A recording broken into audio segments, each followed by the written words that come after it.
予定より早く出張先から戻ることになった私は、同じく出張中の夫に連絡をせずに帰宅することにした。だが、自宅を前にして違和感を覚えて足を止める。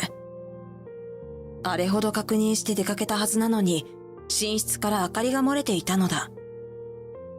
ぼんやりと明かりを見上げていた私に、隣人が声をかけてくる。私も夫も出張に出かけていたのに、なんで明かりがついてるのかなと思って。電気なら毎晩ついていましたよ。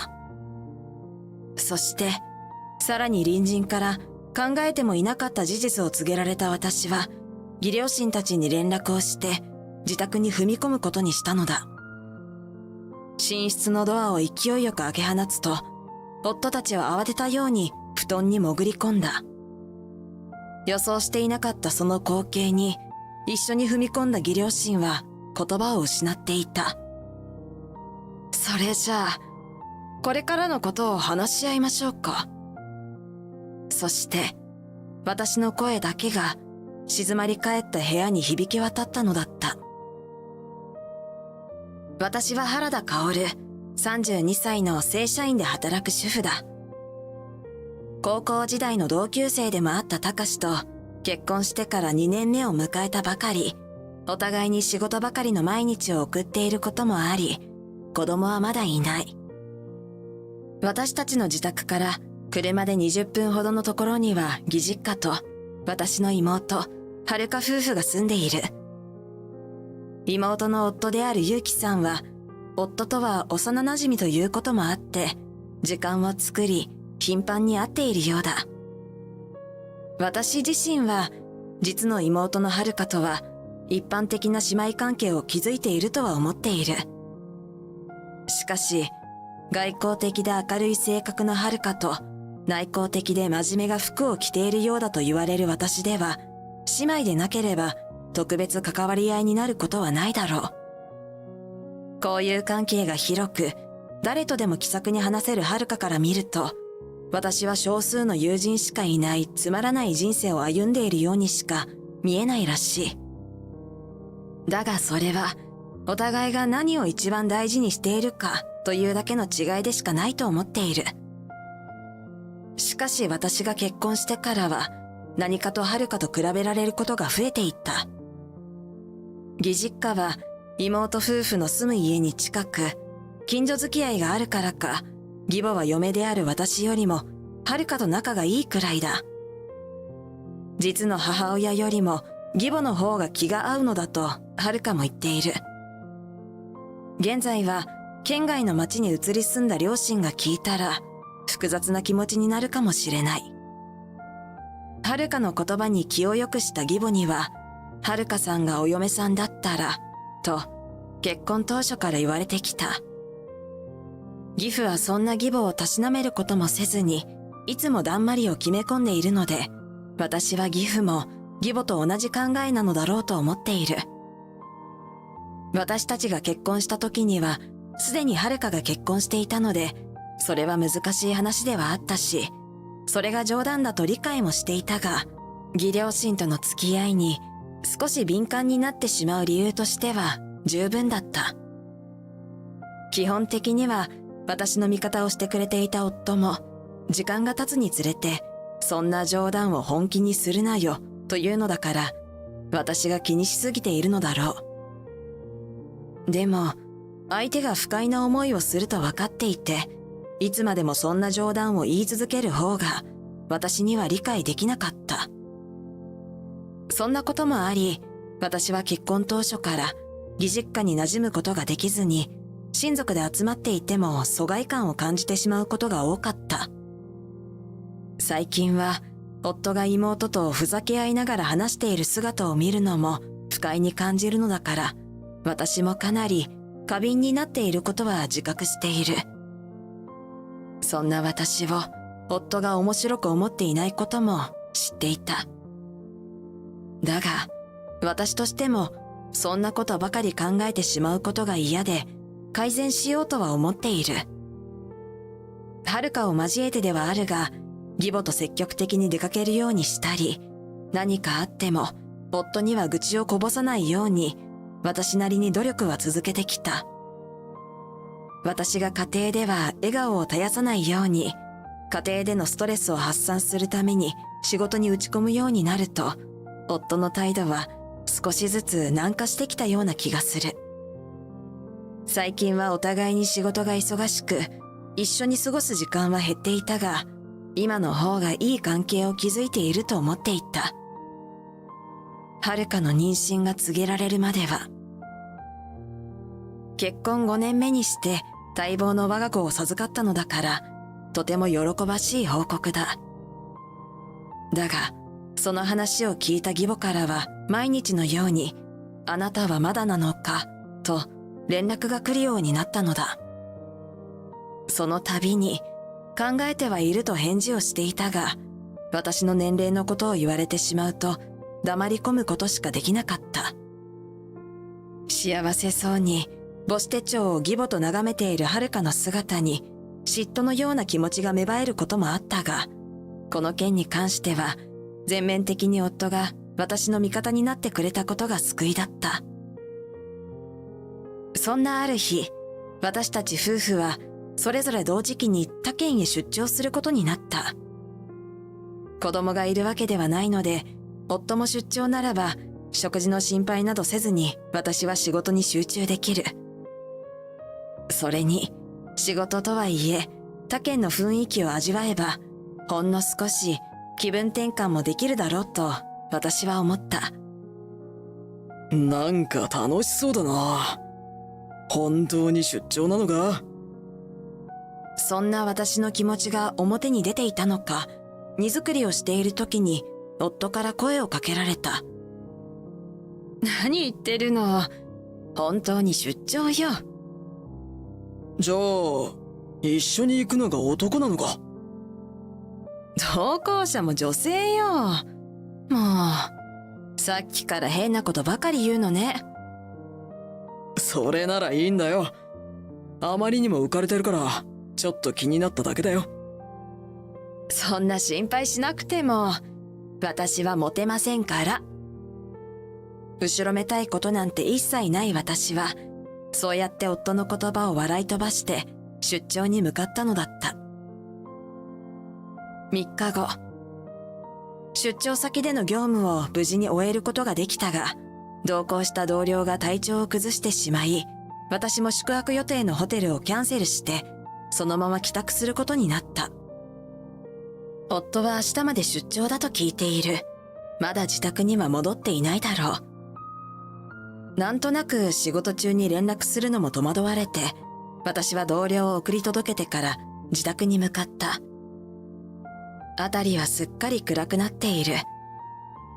早く帰って風呂にゆっくりと浸かることにしよう。そんなことを考えながら自宅の門に手をかけたとき、私は自宅の様子に違和感を覚えた。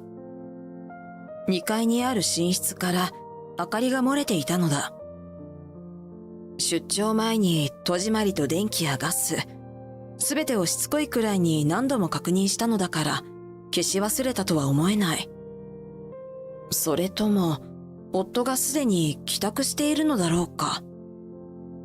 しばらく寝室の明かりを眺めていると、隣に住んでいる奥さんが声をかけてきた。挨拶と少し世間話をしている間も、私は寝室の明かりが気になって仕方がなかった。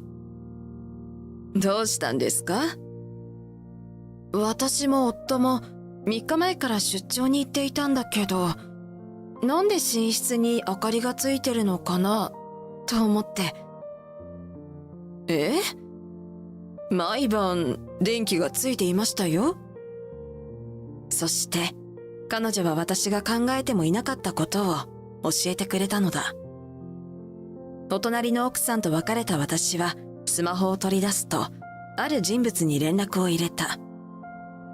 相手も思うところがあったのかもしれない。私が協力を求めると快く引き受けてくれた。次に私は義実家に連絡を入れる。私からの電話が珍しいこともあり、義母は開口一番、妊娠したのと聞いてくる。私はそれを否定も肯定もしなかった。大事な話があるので、私たちの家で食事でもしながら話しませんかと提案すると、すぐに行くわと言われ、電話を終えた。電話から30分後、義両親がやってくると同時に、ゆうきさんも自宅に到着した。私は、家の中で話しましょう、と3人を招き入れた。玄関には夫の靴と、見覚えのある女性ものの靴が並んでいる。そして、2階の寝室からは、楽しそうに笑う2人の声が聞こえてきていた。3人が動きを止める。この靴の持ち主でもあり、寝室で夫と笑い合う女が誰なのか、すぐに分かったのだろう。私はそのまま寝室に向かって歩き出すと、3人も黙って階段を上がってきた。そして、全員が寝室のドアの前に着いたのを確認して、私は勢いよくドアを開け放った。ベッドの上では、夫と遥が裸で寝転んでいた。そして、私たちの姿を見て大きな悲鳴を上げると、布団の中に潜り込んだのだった。あらあら、今さら隠れても仕方ないじゃないの。私は寝室に散らばった2人の服を拾い集めて、ベッドの上にそれを放った。布団から少し顔を出していた夫が、何するんだよと抗議してくる。裸のままで話すの？別に私はそれでも構わないわよ。服くらい着なさい。ですって。とりあえずリビングにいるから、着替えてきて。夫たちがそれぞれの服を手繰り寄せるのを確認して、私はリビングに向かった。リビングでは、誰一人口を開こうとはしなかった。私が出したお茶にも手を出さないままだ。そんな静まり返ったリビングに2人が姿を現したとき、最初に口を開いたのは義母だった。あなたたち、これはどういうことなのか説明しなさい。しかも家でなんて。義母の言葉に2人はビクッと肩を震わせた。そう、自宅なんて場所で浮気などしていなかったら、こんなことにはなっていないのだ。それじゃあ、これからのことを話し合いましょうか。再び静まり返ってしまったリビングに、私の声が響き渡る。夫はうつむいたまま、口を開いた。これが、初めてなんだ。浮気が初めてってこと？それとも、自宅で浮気したのが初めて？正直、そんなのどちらでもいいでしょ？あなたたちがそういう関係だってことは真実なんだし。大体、なんでお前が帰ってきてるんだよ。明日まで出張だって言っていただろ。そういう自分も出張だったんじゃないの？まあ、それが嘘だってことは知ってるけどね。そう、夫は出張には最初から行っていなかったのだ。毎日この家に帰宅している姿も、遥が出入りしているのも、お隣さんに目撃されていたのだから。お隣の奥さんに聞いたわ。私が出張に出かけた日から、遥がこの家に通い妻をしていたこともね。遥は俺の食事の心配をしてくれていただけで。さっきベッドで抱き合っていなかったら、その言い訳も通じるでしょうけど、それとも、遥はそんなことまで心配してくれたの？そんな下世話な言い方しないでよ。私が下世話なら、あなたたちはどうなの？黙り込んでしまった遥を、私は睨みつけた。あなた、妊娠しているのよね。今は自分だけの体じゃないでしょ。私の子供よ。お姉ちゃんには関係ないでしょ。そうね。関係ないけど、知っているのに無視はできないでしょ。こんな愚かな大人のせいで、小さな命を危険にさらしているのだ。義両親も結城さんも気持ちは同じようで、夫たちを睨み続けていった。そんなことより、なんでみんなが揃ってるんだよ。私が呼んだからに決まってるじゃない。なんてことしてくれたんだよ。親を巻き込むな。